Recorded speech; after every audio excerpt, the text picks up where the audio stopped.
For my talk today, we're going to go on a bit of a journey. I've long argued that crunk and trap, the focus of my current research, invite us to think about the establishment of meaning in hip hop in a way that evades lyrical analysis because of their central vocal techniques, repeated chant and, maybe even the mumbles that arise in trap. So these techniques speak directly to the sticky work of representing embodied experiences sonically. And while my aim has primarily been to expand analytical frames in hip hop studies specifically, I'd be remiss if I didn't acknowledge that it fits into a much larger conversation about the theorizing that which binds what we might understand narrowly or broadly as Black musical expression. Timbre is one of the phantoms that permeates the slippery work of articulating Black musical traditions through the frame of aesthetics. It's implicated, even if not explicitly named, in many of Africana studies' foundational texts on Black music and Black aesthetics. I'll start with Zora Neale Hurston. In her seminal work, Characteristics of Negro Expression, she asserts that after adornment, the most striking manifestation of the Negro is angularity. Everything he touches becomes angular. This angularity she speaks of indicates an intentional reorientation that cross-cuts the normative, using nothing more than what's typically available. Said another way, Hurston's angularity theorizes Black aesthetics in a way that shifts us away from materiality and towards method, away from the what and towards the how, in ways that are markedly askew. Today, instead of angularity, we might call that style or even swag. While I'd argue that Hurston's angularity is already cross-sensorial, Daphne Brooks explicitly extends it to the musical realm in her article, Sister, Can You Line It Out?, where she emphasizes Hurston's own audacious, even if not traditionally virtuosic, vocal performances for the archive. So I'll click an example here. Captain got a mule on the mound, call him Jerry. Captain got a mule on the mound, call him Jerry. Gonna ride him down, Lord, I'm ride him down. I got a woman, she shake like jelly all over. I got a woman, she shake like jelly all over. Her hips so broad, Lord, her hips so broad. So Brooks thoughtfully takes on the warbling sibilance of Hurston's tone, her purposefully exasperated and audible inhales and exhales, and her capitulation between folk performer and folklorist, and her construction of an angularity that echoes entirely through the entirety of the sensorium. Another important theorizer in this vein is Ollie Wilson and his assertion of the heterogeneous sound ideal. Essentialism aside, Wilson, like Hurston, offered a theorization of a connected Black aesthetic hiding in plain sight, one based on the mixing of timbres and textures. I'll go on and read the quote. I shall discuss another component of core underlying conceptions that define African and African-American music. I shall call this conception the heterogeneous sound ideal. By this term, I mean that there exists a common approach to music making in which a kaleidoscopic range of dramatically contrasting qualities of sound, timbre, is sought in both instrumental and vocal music. So for Wilson, textural heterogeneity, contrasting the homogeneous sound ideal, which he located in Western classical music, was the through line for Afro-diasporic musical expression across genre. Or to simplify, he identified and argued that which binds Black music globally was a celebration of sounds that clash over sounds that blend. And of course, probably one of the most frequently referenced frames for African-American aesthetics, signifying. With this theoretical frame, Gates argues that two elements come together to make rhetorical wordplay an essential African American expression. First, a combination of contexts that prevented Black people from being able to openly and frankly express their feelings. And secondly, West African, or more specifically Yoruba philosophy, emphasizing the critical interpretation of language.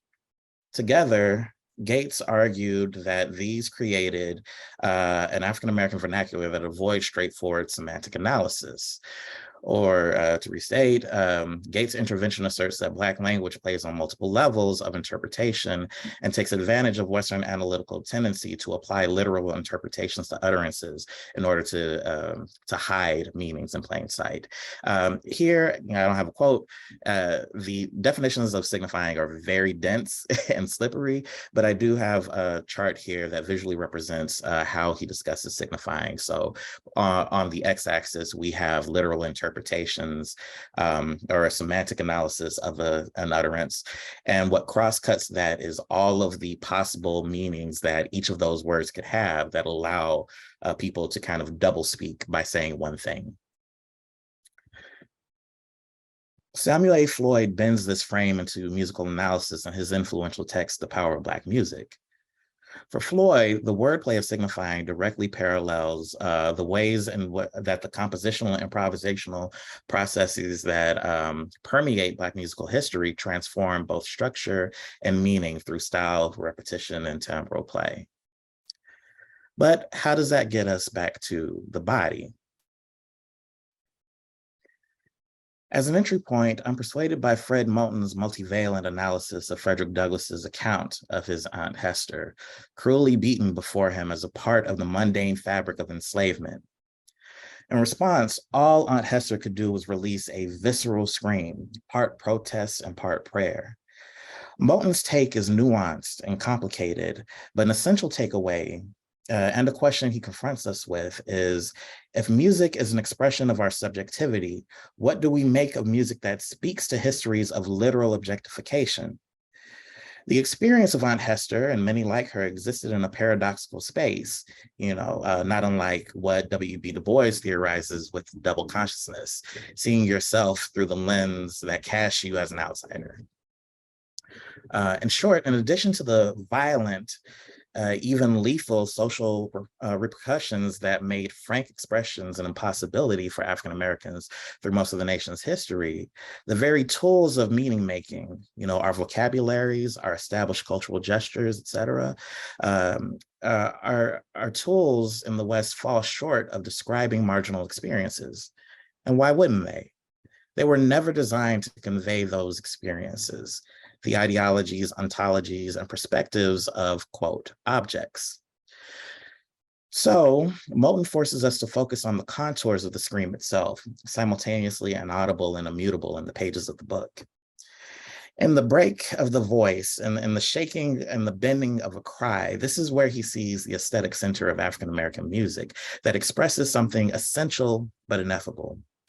And importantly, the thing which escapes translation into and through the familiar territories of language, or for our purposes, melody and harmony, is the embodied experience of racialized marginalization, specifically at the point where one's own personhood is both acknowledged and denied.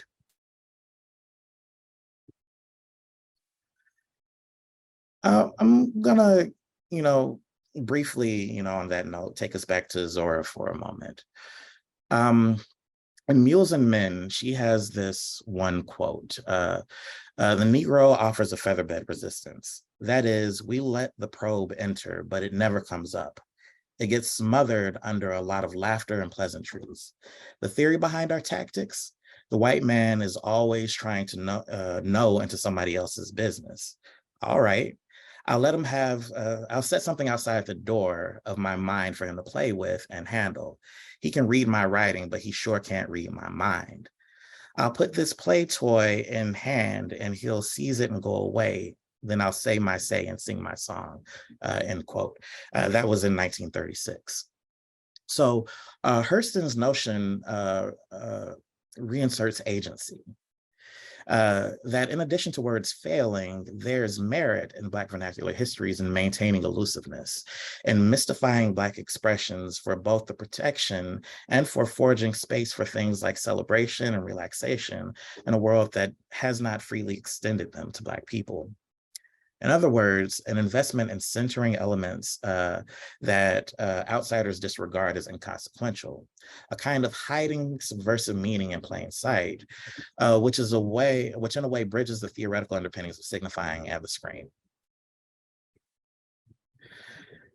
Taken together, these thinkers all hit on something extracted from Black experiences and projected onto artists that represent it in a way that's not immediately accessible to most often evoked tools of analysis.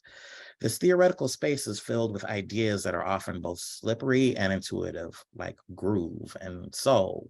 Not to say that we can't come to some consensus about what those words mean, but that they are fluid and often speak to an affect that stands just outside of the stasis of standardization, even if we intuitively recognize them.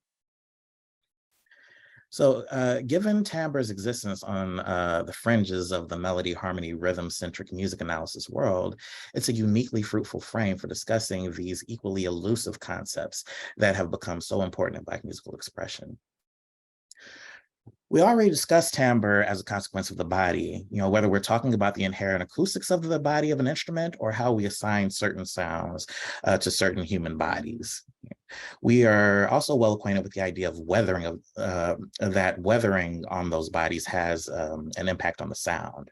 So we can hear in our mind's ear the sound of something or someone aged or scarred or young and new. Roland Barthes referred to this as the grain of the voice, a combination of timbre and a something elseness that lingers on the trace.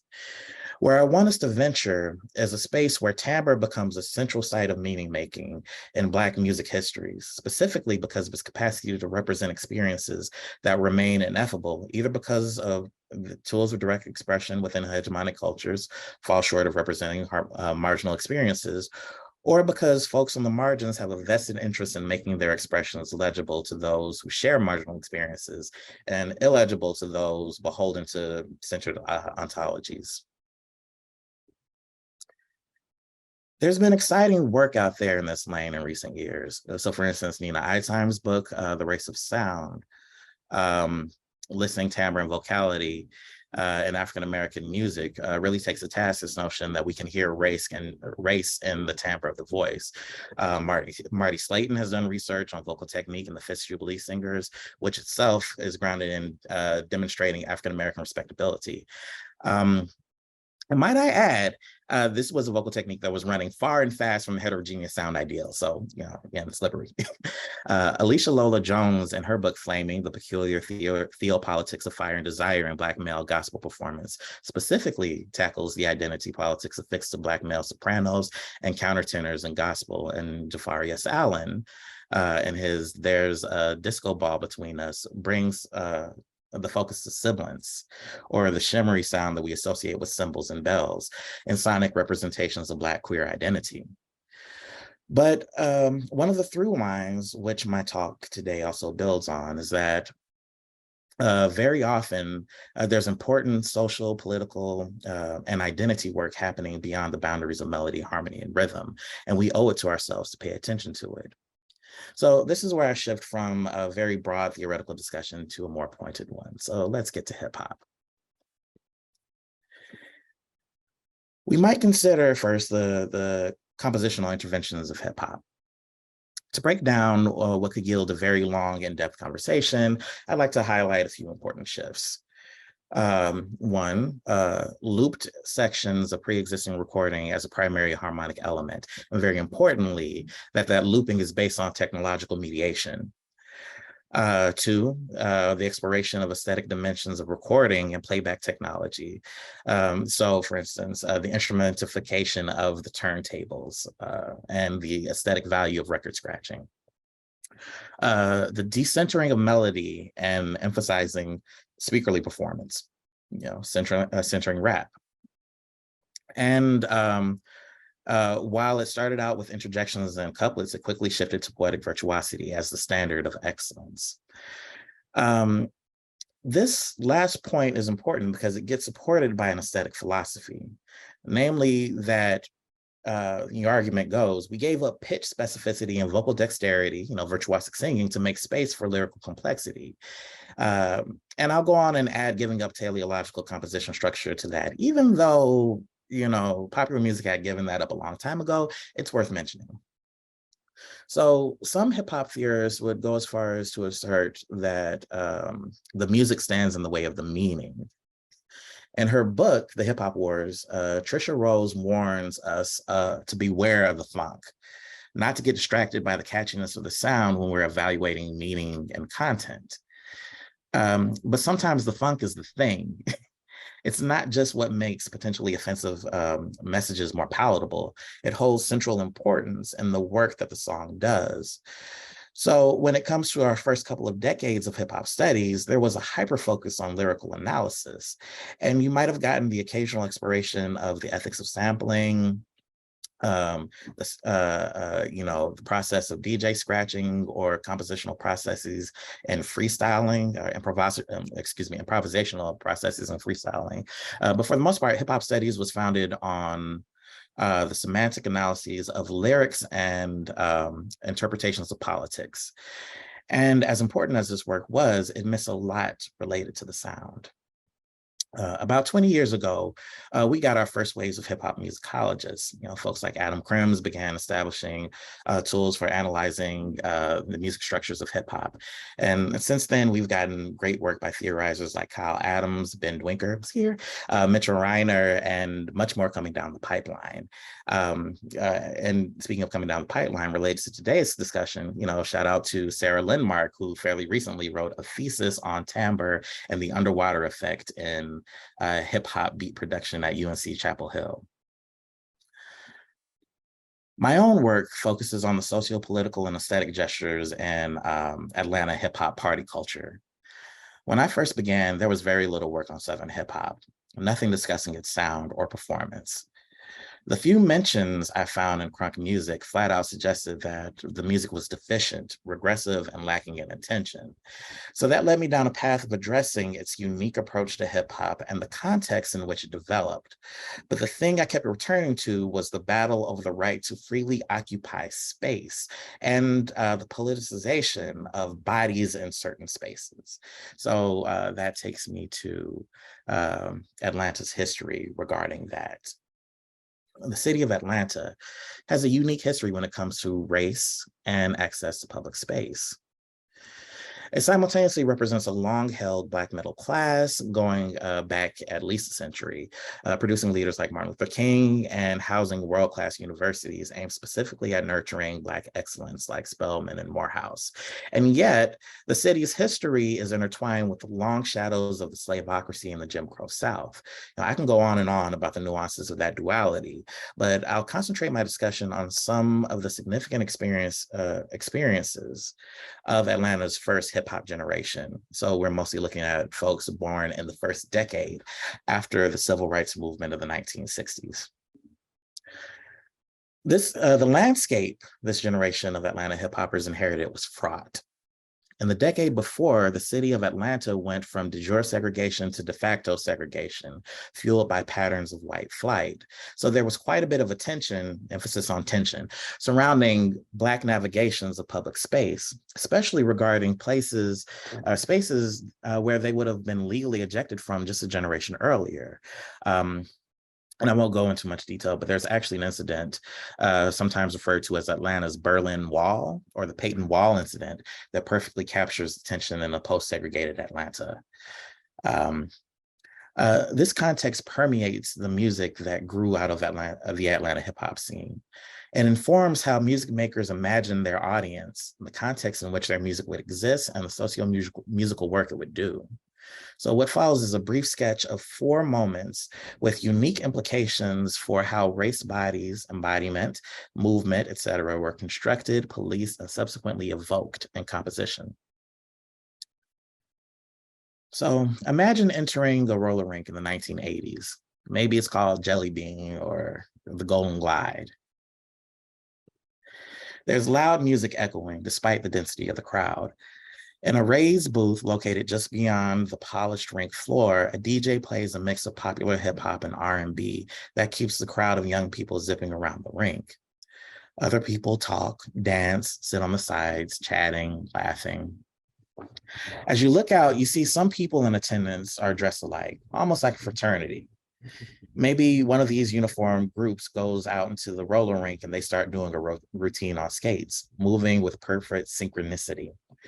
You hear one of them call out words at regular intervals. The words are familiar, but don't make much sense. Smurf, elbows, prep. Then things shift as the crowd gathers. Just beyond the crowd, you see some of these groups dancing in the center of the rink. The music you hear is familiar, but faster than it should be. The crowd noise refines to an even pulse of interjections. Hey, hey. Until the dancers had a climactic gesture in their routine, and all in attendance, audience and dancers included, yell in perfect unison, yeet. Fast forward about 10 years, and you're sitting in your car on Peachtree Street. It's hot and humid out. Traffic hasn't moved in a while, and the thick, sweaty air fills your car. And, we're in the 90s, so you might not have AC. Looking down the road, you see college-age people dancing in the streets and on top of cars, women in short shorts, shirtless men, grinding and chanting together, not unlike the crowds in the roller rinks. You hear a song, you immediately recognize it as a reference to Tina Turner's song, but it's faster and tinnier. The bass is so loud and imposing that it rattles, not just the speakers of the car that's playing the music, but your own car windows and the change resting in your cup holders, adding a distinct buzz. Just then, you hear police sirens. You see officers aggressively directing young people back to their cars. Some of the partiers drive off, some are arrested, and traffic inches on. I detail these two scenes because they speak to two of the most foundational moments in the formation of Atlanta bass, which is one of Atlanta's first signature gestures in hip hop. First, the roller rinks. In the 1980s, many of Atlanta's Black youth were crammed into roller rinks.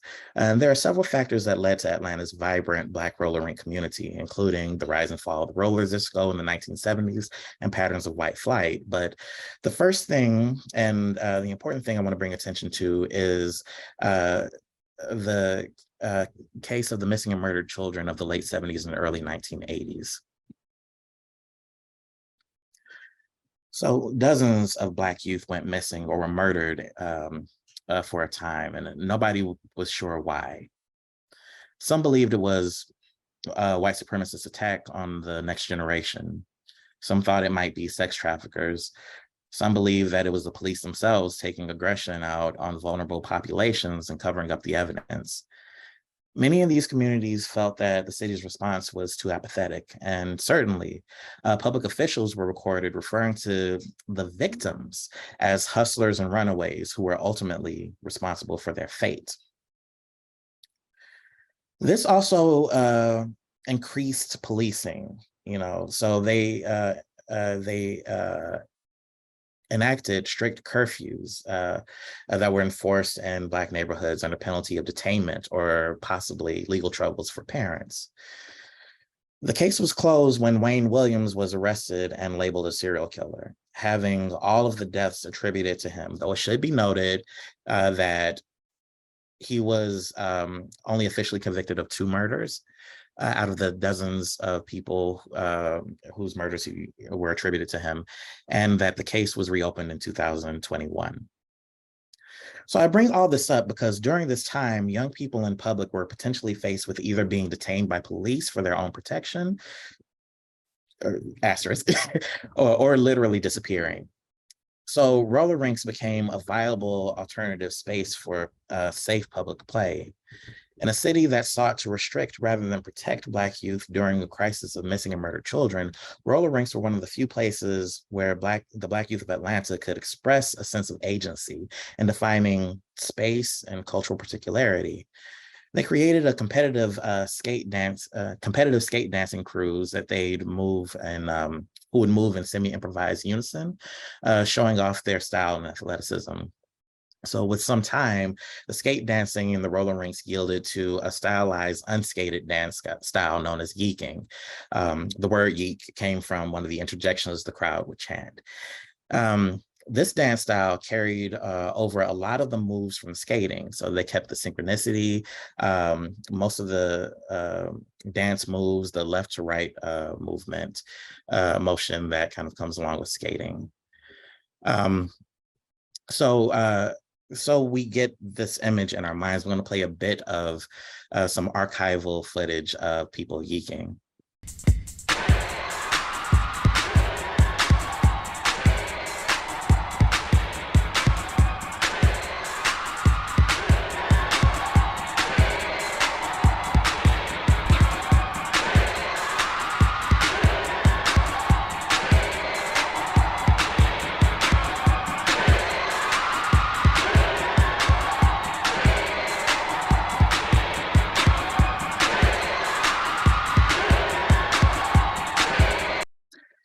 Okay. Also, this was a trailer for a forthcoming documentary about yeeking. The yeek community in Atlanta is still active, and they are very much about documenting this history that's really gone under-acknowledged, right? Anyway, this impacted the music in the space. So since dancers were able to execute moves faster, they needed faster music to fit. And one resolution was to take hip hop and R&B records they already had and play them faster, sometimes even using hands to manipulate the speed. Most of us knows that distinct timbre of sped up record, that slight chipmunkification of the voice and the brightening of the overall sound. As people on the scene got into music making, they would replicate the sound of in these beats and performances. And often they'd go as far as to recreate well-known R&B ballads in the Atlanta-based style. So I made a quick reference to Tina Turner earlier. I'm going to play the examples that sort of ground that reference.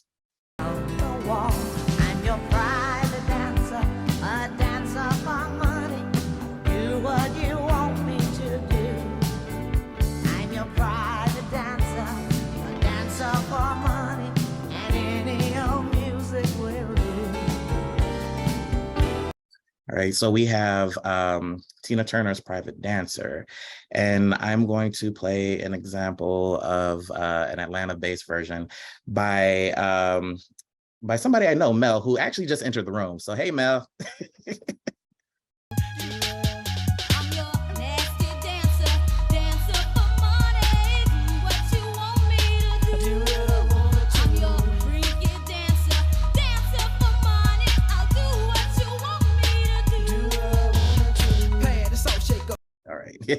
Just that little bit.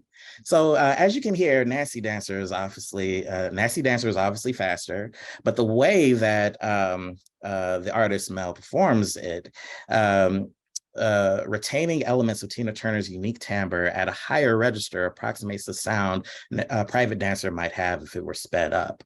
This type of vocality was present in Atlanta bass even when songs didn't have direct reference like this one does. Another central element extracted from the yeek scene was the sound of the audience participation.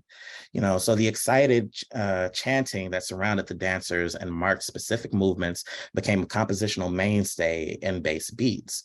For example, I'll play an excerpt from Playa Poncho's What's Up, What's Up, and follow it with an interview from DJ Kizzy Rock, who produced it.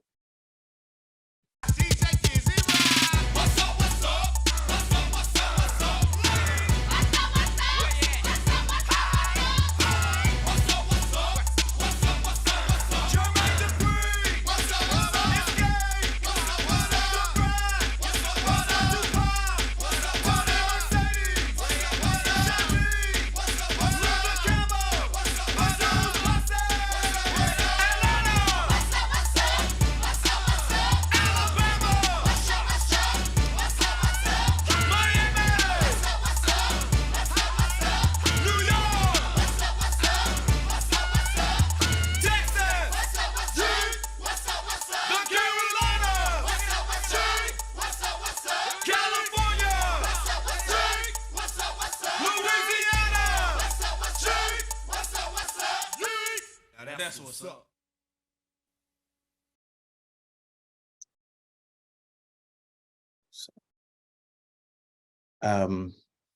Yeah, I'll go on. Again, Kizzy Rock was the producer of this record. And here he details the significance or the inspiration from the soundscape of the Yeek scene and making bass. First record I produced that came on the radio, Ryan Campbell was playing background music. What's up, my group 9mm. But the whole concept came from yeeking and the dances. It was just a talk. Yeah. You heard what he just did when he came out here. Goddamn, what's up? Get some of it. That's what it came from that. And I just took that one little thing from that. So when Player Puncho be talking about I did this shit, he a lying motherfucker. You know I tell him to. Like on some real shit. But it never blew to what everybody wanted, but it's real shit. That's where it totally came from. It was total dance talk, which I got the shit from Ant. Cause that nigga talk like a motherfucker. More than everybody there, like, what's up? Your grandmama too. Hey, son, bitch. What's up? Suck a dick, nigga. I can give it to you over and over. But I got the whole concept of the what's up. Wow. From the dance talk. For real. All right. So as Kizzy Rock points out, the textural and timbral elements are central here. One of the things I want to highlight is that this music was composed such that the recorded crowd anticipates the vocal engagement of the audience. When the song played, it's likely that the audience would be chanting, what's up, right along with the song, which adds another important facet. The listeners themselves are imagined as contributing to the sonic texture to experience the song as a listener and a performer. And I'd be remiss if I didn't point out the significance of the trunk rattling bass. After all, this music was called Atlanta bass.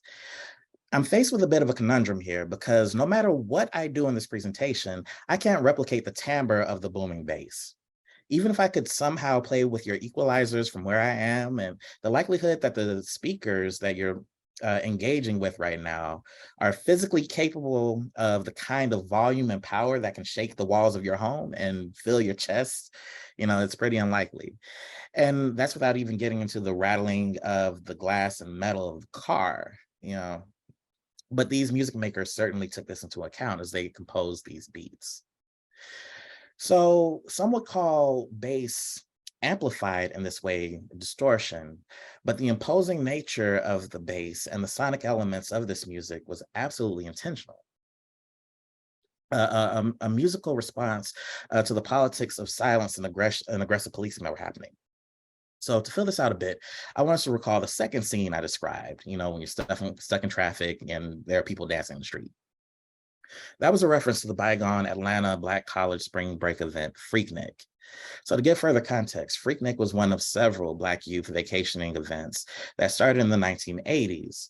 It should be noted that Black youth vacationing culture could not have pragmatically existed earlier in US history for many reasons. So throughout the nation in the 1980s, there were these novel events catered to and created by Black youth who wanted to travel to party. To bring it back to Freaknik, it began as a picnic-like event in an inner city park in a fairly wealthy neighborhood. One year, the residents of that neighborhood got the police to barricade the park in order to keep out anybody who was or appeared to be associated with Freaknik. In response, all of the people who drove to that park for this event started cruising around the city, blasting music from their cars and creating spontaneous party environments, treating the streets as a temporary club. Importantly, many of these participants crossed invisible de facto segregation barriers throughout the city and activated historical hostilities to uninvited Black presences. Oh, by the way, the music video for What's Up was filmed at Freaknik 95. So some visual representation. L.H. Stallings in her chapter, dedicates a chapter in her book, Funk the Erotic, Trans Aesthetics and Black Sexual Cultures to Freaknik. So Stallings locates Freaknik on a continuum of Black leisure practices that blur the lines between the public and private. She sees this as a vestige of Black people's lack of agency in clearly demarcating the boundaries between public and private spheres during slavery and segregation. Stallings argues via Jack Halbersam's The Queer Art of Failure that liminality of such events allows for a kind of transformation and meaning making through performance, wherein the bodies of participants become combined medium, method, and message, one that hinges on and thrives within its exclusion from normalcy. I'd extend this argument to the music that accompanied it. Not only was this music about activating bodies in space, but it features these prominent, intrusive, or we could say angular bass lines that fill the sonic space in a way that crosscuts not only what's often emphasized in Western music, because we are focusing on bass, not treble, but also does so in a way that rattles and echoes with a little heterogeneity in the sound quality as a result.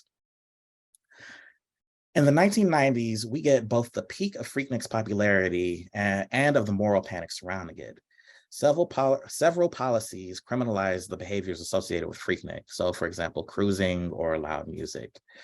The sound of Atlanta bass was symbolically affixed to the invading, quote unquote, Black youth who came to celebrate in the city. And I put those big quotes around because this was a time when Atlanta was trying to draw in tourism. They were trying to draw in people. And had there not been this other history that kind of contextualized Black presences in the way that it was, it's likely that they would have been called tourists or residents and not invaders. So each year, 4 to 5 police presences chipped away at it.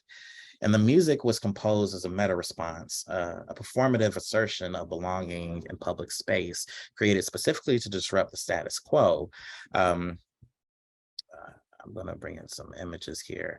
And there's an image I wish I brought in, but people had Freaknik advertisements that said things like, "You can't stop the cruising." So this isn't an overreach. They absolutely use their partying selves and sounds as a means of claiming space in a very political way. Let's fast forward a few years. The excitement of the new millennium is just beginning to recede into normalcy. Freaknik is but a memory. A few years before, attendees just stopped coming. Often citing the heavy policing and the general hostility. They just decided not to attend anymore. But hey, you can still go out to a club, or better for your wallet, a house party. As you arrive, you look out on the dance floor and it's chaotic. The space is absolutely packed with people, and they're slamming into each other and pushing each other. It looks like a mosh pit, and you're never fully sure whether people are dancing or fighting. It could be either, could be both. As you listen, you recognize some of the elements from Atlanta bass, extended chant sections that invite the crowd to chant along, and they do with full voice and elbows jutting into whoever might occupy their immediate space. It's accompanied by a strong, imposing bass that rattles the speakers.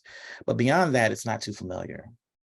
It's a little slower. The beat is sparse, with only the bass, a whistling synth, and almost metronomic percussive element.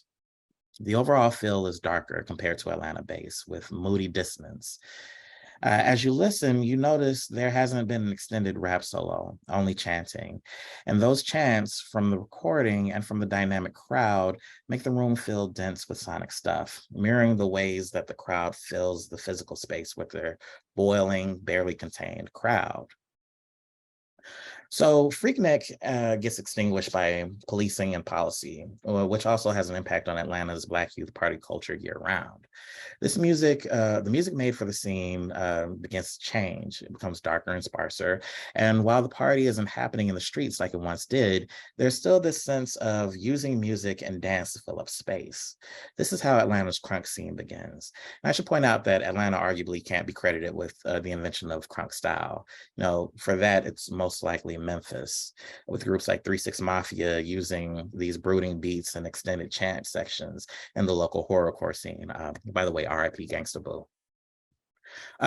They unofficially referred to their music as Buck, Memphis did, but Buck and Crunk were somewhat used interchangeably, and first and foremost used as descriptors of what the music did, not subgenre for the music to fall into. So if we recontextualize this moment within the whole of hip hop, crunk represents quite a deviation for the late 1990s. It had the overall feel of gangster rap, but it lacked the potent political lyrics and poetic finesse of a Tupac or a Biggie. In fact, most of the songs sounded like they could, like anybody could perform them, because they didn't require that type of poetic virtuosity. And yet crunk rose to a place of prominence in the US hip hop scene. In the early 2000s, for the first time, New York artists had been overtaken in the hip hop market, and it wasn't by the West Coast, but by artists from the South, many of whom were pulling from crunk aesthetics. And yet much of crunk music and its aims matches the original hip hop scene, right?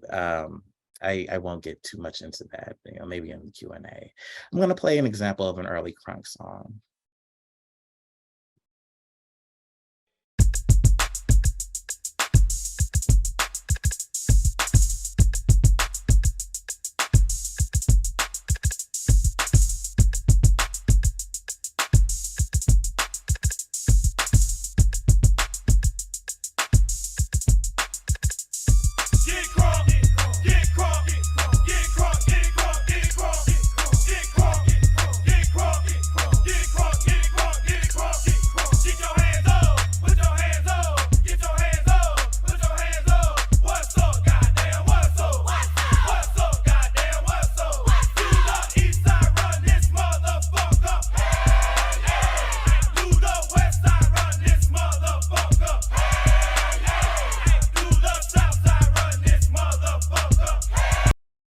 Sorry, I have to cut short. I'm realizing time. I'm just getting the crunk and it's so far in.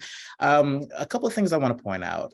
So crunk, with its relatively simple rhymes, repetition, and emphasis on collective voicing, was framed as a bit of a regression, as apolitical and anti-intellectual. But given this context that we just went through, being purposefully sort of loud and obtrusive and bringing in a collective voice as a central part of not just the sound of the music, but the listening and the audience participation and experience.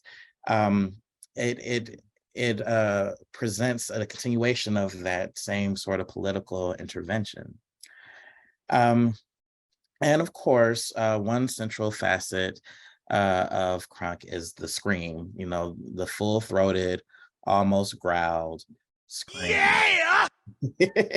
All right, so I wouldn't argue that the scream that we get from Lil Jon is the same as the scream from Aunt Hester. But there is something in this vocal technique that gets used to great effect in highlighting a protest, even within party contexts. For example, even with all of his emphasis on producing party anthems, Lil Jon consistently juxtaposed his scream performance with images of burning Confederate flags behind thrashing Black bodies.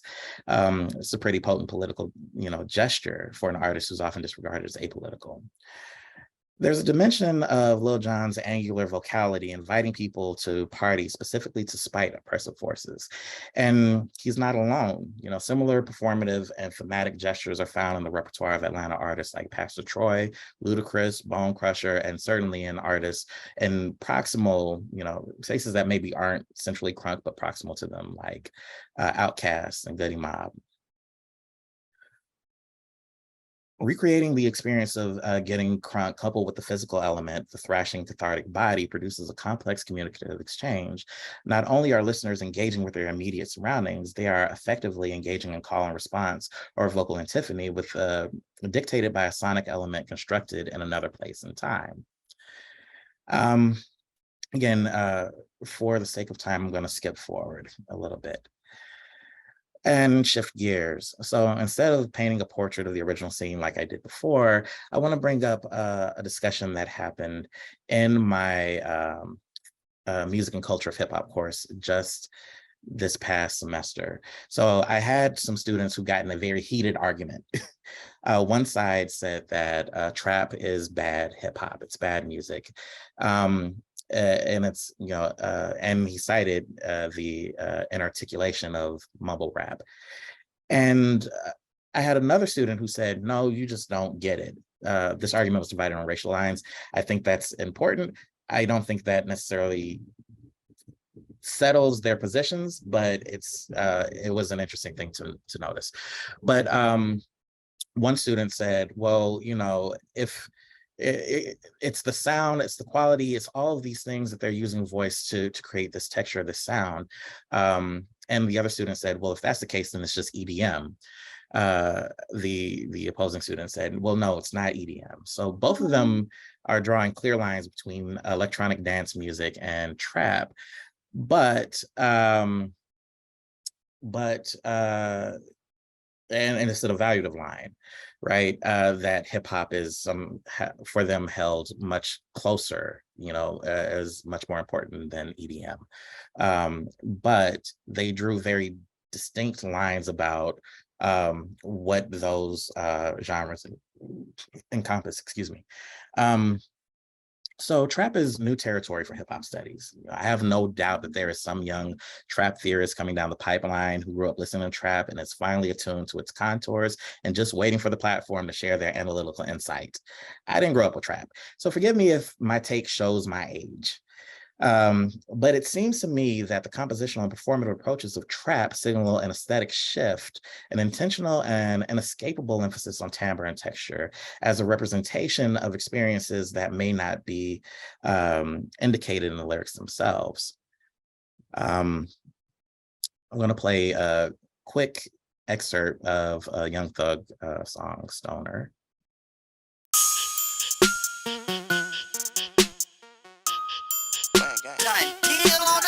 Way back in 94 when I was. Hey, this that stoner music, nigga. Stoner. That's my damn dad. Stoner. I'm a stoner. I'm a stoner. I'm a stoner. I'm a stoner. I'm a stoner. I'm a stoner. I'm a stoner. I'm a stoner. I'm a stoner. I'm a stoner. I'm a motherfucking stoner. I just put a 40 on my wrist just like a bus. I just put 10,000 on my bitch just like a bus. I just drank with what he said, just like a boss. Just like a boss. All right. I'll pause that there. Again, in time, I apologize. I am going over. So I'm gonna rush this ahead right quick. Ronnie Serrig in his book, Third Coast, Outkast, Timberland, and How Hip Hop Became a Southern Thing, described Crunk as deconstructed hip hop at its most potent. And from that take, I could see trap being further going down that continuum, taking us away from, let's say, taking us away from hip hop or sort of chanting based on the interpersonal space and taking us into intrapersonal space. So in trap music, there are a few things that are occurring. You know, there's lots of technologically mediated timbre play, lots of reverse sounds, lots of underwater effects, lots of timbres that wouldn't exist in the same sorts of acoustic spaces. So we'll have one sonic element that's booming and echoing and another one that's very muted. We have panning that puts the voice all over, and we have vocal techniques that evoke different sort of not finely pitched, but affectively pitched plays on sound and on the different timbres of the voice, and lots of non-word vocables. Right. So all of this approach, I'd say, is somewhat, it is very intentional. It gets us away from, because these combinations of sounds are only possible through technological mediation or through imagination. And they use it to express something of the internal lived or sort of affective experience of navigating the world. And each of these techniques comes with its own sort of representation of experiences. So in Stoner, we had very different sound effects that sort of signal intoxication, and we have other similar types of effects that are brought in to convey sadness or anger or rage in ways that are multidimensional within the composition. So the compositional methodologies that defined early, define these. Again, they push us to center timbre. To just quickly, tie things up. From my perspective, the central place of timbre play and texture and crunk and trap have huge implications for a shift in focus that we must meet with our analytical tools. The elusiveness of timbre and its propensity to represent bodies and experiences opens up fertile territory for understanding why these genres connect to so many people. One last thing I'll suggest here is that maybe it's the fact that these methods of trap and crunk, the fact that they resisted the established frames of their respective times that allowed them to do the work of expressing something ineffable about the experience of marginalization. If that's the case, the necessary work of expanding our frames will inevitably create new spaces for the next decentering. Ooh, thank you.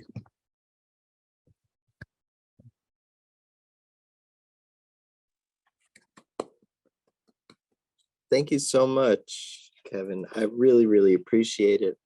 I know that towards the end, there was a little bit of a time crunch, but the amount of information you were able to pack into 50 minutes is really amazing. And you've given us a lot to think about.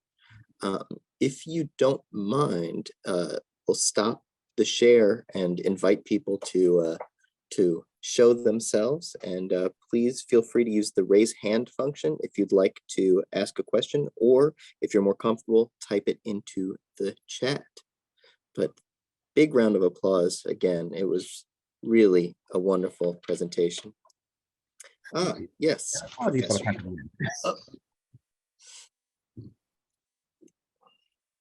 Oh, my moderating, I see a hand. Yep. I see Phil. Yep. Hi, Kevin. How you doing? Hey, doing all right. How are you? I'm good, thanks. Don't apologize for going over. You're a Black person. Chenjerai Kumanika, he would call this a micro reparation, which I think is hilarious. I'll try to be quick because I don't think we have a lot of time. But you talked about some of the great work that's done in music theory on rap. You mentioned Adam Krims, Mitchell Reiner, Kyle Adams, and Ben, by the way. Hi, Ben. And I'm wondering, so of course, Kevin, I'm a music theorist, and I am talking a lot about race these days in music theory. And I wonder if you could give me an ethnomusicological perspective on how music theory has dealt with Black musical genres over the last, say, 20 years. Because as a music theorist, I've been quite vocal, and I've written quite a bit about some of the problems I see with people who are looking at rap or groove, like the Norwegians, Ann Danielson and Stan Hawkins, who are talking about groove in a very, you mentioned groove, you mentioned timbre. Of course, timbre is huge in music theory these days. But in quote unquote white music theory, I see lots of problems, and as a music theorist, and I wonder if you could just kind of give me your ethnomusicological perspective on how white music theory deals with Black musical genres. And, well, I guess I'll just stop at that. Just what is your perspective? Because that would really help me, I think. Okay, yeah, thank you for that question. Yeah, my perspective is dripping with the bias of my field. So one thing I'll say is there's always been a bit of a rift between just sort of the philosophical framing. The very notion that that was very prominent in music theory, that music is either the sheet, the score, or the sound itself, divorced from other contexts, kind of asserts that things like the person, the experience, the world they navigate are irrelevant, and it reinforces certain ideas that it's where we get genius rhetoric, right? It's where we get all of these sort of ideas about how we recognize the importance of music and sound that are completely incompatible with how people are doing, especially Black vernacular music, right? How they're composing it, how they're making sense of it. So there's been a need for a push to sort of expand our parameters beyond what is scoreable first, and then just the score or the recording, and sort of theorizing or making music theory about Black and Afro-diasporic musical practices. I will say that in recent years, and I'm not sure if you've witnessed this as well, but in recent years, it feels like there are more people who feel less beholden to the very, strict parameters of ethnomusicology, music theory, and through that work, we're getting some really interesting interdisciplinary stuff where people are starting to, sort of recontextualize both politically, as in, which kind of, if you've seen the movie Tar, that's one of the things, right? The political value of the people who we sort of center. But that's inviting at least the beginnings of the conversations around this. And one of the reasons why I cited so many people, early on in Africana studies is because these are some of the thinkers and their approaches to music and sound that I think would benefit, a world, a musicological world that's just coming to grips with sort of adding other elements of the sensorium to musical experiences, and to sort of theorizing music in a world that acknowledges things like hegemony, race, gender, sexuality, etc. Excellent. Yeah. Thank you. I'm going to follow up with you offline. But thanks. Great. Hi, everybody. Hi. Thanks so much, Phil. Are there any other questions at the moment? If not, I have one. Yes, Erica, please. Maybe. I'm sorry, I couldn't get my mute quick enough. I'm not in the music field, however, I just wanted to acknowledge Dr. Holt for the amount of information and the way that he's able to really connect a lot of this history of music when it comes to especially Atlanta hip hop. I'm a native of Atlanta, and being a person that was of the yeek culture, it was very rare. It has been very rare that we've had the opportunity to have somebody place yeeking on an academia level. So I really appreciate the work that you have done and are doing to make sure that this thing is recognized and seen throughout the world. I just wanted to say that. Thank you very much. And we appreciate you doing it down here in the ATL. Thank you. You're welcome. Thanks so much, Erica. Any other questions at the moment? Yes, Lloyd, I see a real hand, not a virtual one, please. Yeah, I'm Chip. So I was really interested in your broad view on aesthetics. And I wanted to ask, because some things you mentioned were about history of oppression as a source of aesthetics. Then you mentioned diasporic traditions as another component. And I wonder if technology was in there too, like uses of technology. And so how does that work into a recipe for you? Ooh, the answer is in a very complicated way, because it's all of those things. There are some scholars who have dedicated a lot of work to the nuances of all of those things happening together. The first that comes to mind is John L. Jackson's Real Black. And while it's not specifically aesthetically focused, aesthetics are sort of come in. So part of what's theorized there is that you have people who have subjectivity, who are confronting multiple things. So they're confronting a world that's marked by histories of, or hegemonic histories of oppression, histories that have an ongoing impact on the world that they navigate. At the same time, those subjects also have their own takes on those histories, right?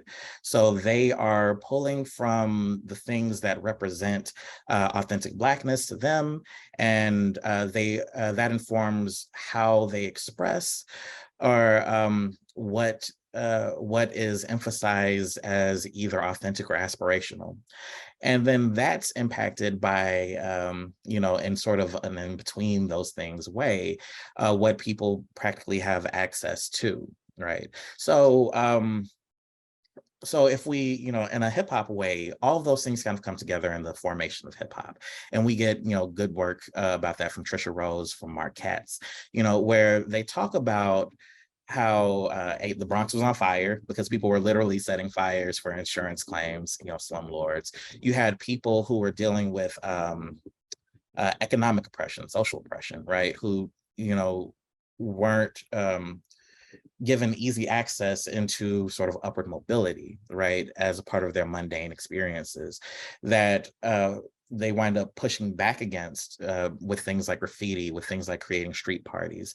And you have the fact that for many of those who wanted to enter into the, let's say the standard economy, they were told that the path was to learn these specific types of technology, this type of technological information that quickly became antiquated. So they have this knowledge of, let's say, how turntables works, but people aren't using them anymore. And they use all of those things, all of that context to sort of create what we recognize now as a cultural or musical gesture. And it's hard work theorizing all of that, but all of those things are kind of hitting at once. And, we have to be very almost sort of pull from the methods of intersectionality in that way, and not necessarily trying to pin percentages or, this has more of an impact or that, but all of these things are constantly a part of informing these experiences, which, in turn which in turn have their mark on the music and culture that's reproduced. Thank you. Wonderful. I think we have time for one more question.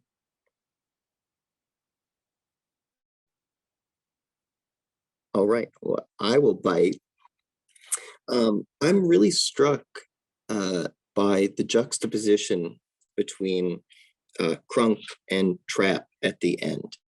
And it strikes me that the two genres offer different invitations of embodiment. So with crunk, I understand, I think you really set it up very well with the political messaging of this invitation for collective participation. Not only between the people who are recording the tracks, but also everybody who's listening to it all together. Whereas trap is a very different sort of embodied invitation, where it sort of invites the listener to exist metaphorically in a dissociated state. Mm-hmm. And I'm curious about sort of the political repercussions for, if I can say it like this, the accessibility of embodiment. It seems like it's easier to dive into crunk as a listener than it would be due to the technological mediation and all of these sounds that are more difficult for us to imagine what it would be like to make, as opposed to sounds or collective actions that we just do when we listen to music. Oh yeah, thank you for that. And it's a little bit, so the discussion of trap got kind of the trim, in the end. One of the things that I'm persuaded by in my own sort of analysis is that the conversation that we're getting from trap, or the types of musical compositional gestures that we're getting, sort of I'm not going to necessarily argue for causation, but I will say that there's a kind of, I don't think it's fully coincidental that as trap gives us this kind of introspection, this, focus on the texture, the words are there, but they're doing kind of this phonemic texture work sometimes. We are sometimes adrift in ways that aren't fully grounded in the acoustic world that we navigate. I think that the fact that we're also living in a time where there is a different type of introspection happening, where our conversations and the language that we employ regularly about who we are and how we fit into the world has become increasingly more nuanced, where we are directing a lot of energy into rethinking how we define ourselves, and where we are also sort of in a way fragmenting, pieces of ourselves through things like social media, where these avatars, these statements, they're us, but they're also not. Like the self is getting more complicated right now. And so my take is a little bit that this is actually highlighting a lot about what's happening now philosophically in terms of how people are placing themselves, how people are defining identity. I'd also say that, yeah, there is, for Crunk, it's kind of inviting you to action, to do something with words, which is kind of a reference to my other piece, how to get crunk with body and words. But trap is doing something different, and it's almost like, what if all the activity of getting crunk was happening in your internal space? What's happening to your consciousness. And that kind of opens up some really interesting territory. And I also say for trap, I'm not sure that this is the first time we're seeing that type of move. I see some parallels between not just what's being produced, but these methods and these types of explorations coming from like funk. Parliament Funkadelics, Maggot Brain does all of those things. So it's kind of a going back into these other, maybe even in a very cyclical way, a kind of a bursting out with your, explosive cathartic climax as you do with Yeek, with Crunk, and then maybe a pensive going in and sort of, well, I'm the only person having this experience. So what does my internal space really look like? So, yeah. Wonderful. Thank you so much. Again, if we could just collectively thank Professor Holt for all his time and thoughts. I also want to announce that because this talk is recorded, it will be hosted on Actor's website, and the first talk of our series is now up there as well, if you would like to take a look at that. Please mark your calendars for February 20th at 2 p.m. Eastern Time. That's the next speaker in our series. That'll be Marvin McNeil. And again, thank you all so much for being here. And I hope you have a wonderful rest of your day. Thank you.